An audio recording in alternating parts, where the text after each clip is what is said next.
Suasana kelas sore itu sepi, siswa sudah pulang. Hanya Siska yang duduk termenung, rambut panjangnya terurai, wajah cantiknya murung.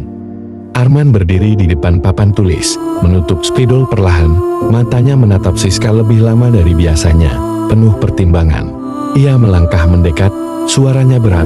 "Siska, kau tampak lelah akhir-akhir ini, maukah kau bercerita padaku?" Siska menoleh pelan, ragu menjawab, "Saya tidak apa-apa, Pak." Tapi sorot matanya jelas menyimpan kegelisahan mendalam. Arman duduk di kursi sebelahnya, jarak tipis memisahkan. Ia berkata lirih, "Aku bisa jadi pendengar, kalau mau." Siska terdiam, menggigit bibir, hatinya bimbang, tapi perhatian itu membuatnya merasa hangat, meski datang dari gurunya sendiri. Arman menatapnya serius. "Aku tahu kau butuh teman bicara, tidak mudah tinggal sendiri di kos bukan?" Kata-kata itu menembus hati Siska, membuatnya menunduk. "Ya, terkadang aku merasa sendirian." Suaranya lirih, penuh kejujuran. Arman tersenyum tipis, lalu berkata, "Kalau begitu, biarkan aku menemuimu sesekali, agar kau tak merasa sendiri." Siska terkejut, dadanya berdebar. Gurunya sendiri yang menawarkan kedekatan, ia bingung, tapi juga sulit menolak. Hari-hari berikutnya, Arman sering menyapa lebih hangat, menanyakan kabar, mengajak bicara. Perlahan jarak mereka makin tipis. Siska mulai terbiasa dengan perhatian itu.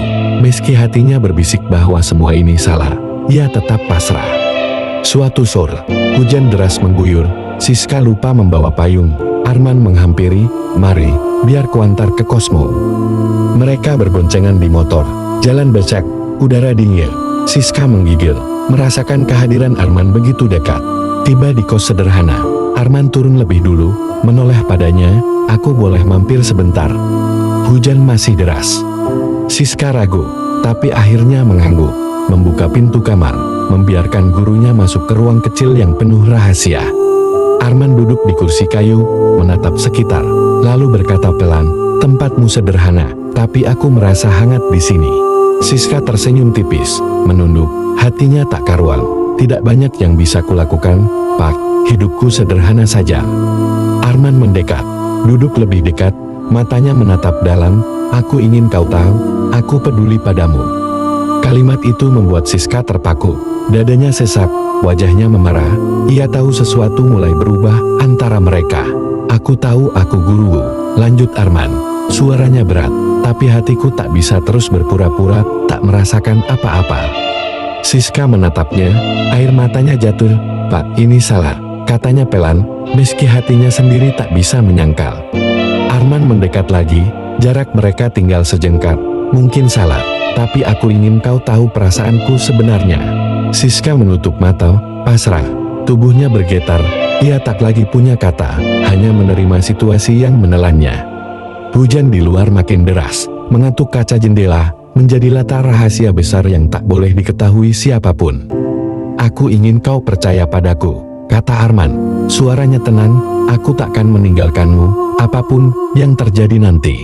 Siska menghela napas panjang, membuka matanya. "Aku takut," katanya, lirih. Wajah cantiknya rapuh, tapi tetap menatap. "Aku juga takut," jawab Arman, jujur. "Tapi lebih takut lagi, jika berpura-pura dan mengabaikan perasaan ini selamanya." Kos itu menjadi saksi Dian, dua jiwa terjebak dalam rasa, antara salah dan benar, cinta dan larangan.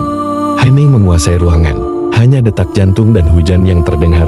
Waktu seakan berhenti, menunda kenyataan pahit.